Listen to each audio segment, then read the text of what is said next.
Tiga tergugat mangkir di sidang perdana. Gugatan dugaan penguasaan aset 18 miliar rupiah kini bergulir di Pengadilan Negeri Jakarta Selatan.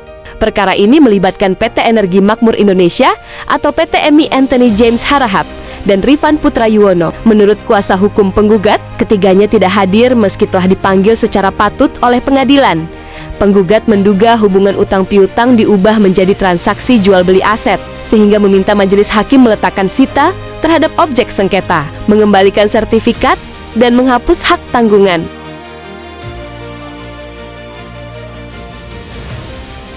Berkenaan dengan apa yang kita perkarakan. Nah, ini mulai menjadi modus yang paling sering hari ini, di akhir-akhir ini. Yang pertama adalah modus di mana sebuah lembaga yang bukan lembaga keuangan menawarkan pinjaman. Nah, apa yang terjadi? Nah, dalam posita yang kami sampaikan di sini, bahwa prinsipal kami yang suami istri ini, Ibu Rati dan Pak Audrey ini, ditawari bisnis dengan mengatasnamakan batu bara.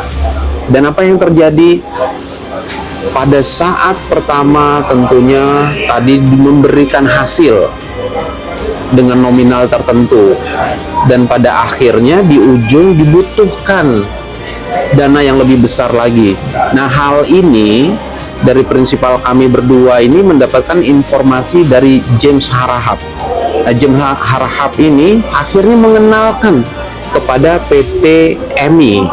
Nah, PT EMI ini diwakili oleh Rifan, dan ini di dalam perkara kita 817 dan 819 ini, di mana akhirnya terjadilah proses hutang piutang antara prinsipal kami dengan PT EMI atau Energi Makmur Indonesia, berlokasi di Malang. Jadi teman-teman semua ini bisa bayangkan gitu kan, dari Malang dia tawarkan uang, asumsinya dengan konsep batu bara, akhirnya terjaminkan, tergadaikan, terhak tanggungankan rumah prinsipal kami, yang pada akhirnya apa yang terjadi, proses dari tidak mampunya membayar ini karena terus diminta, terus dipaksa untuk membayar bunga, di mana bunga yang terbayar sudah jauh lebih besar dari pokoknya.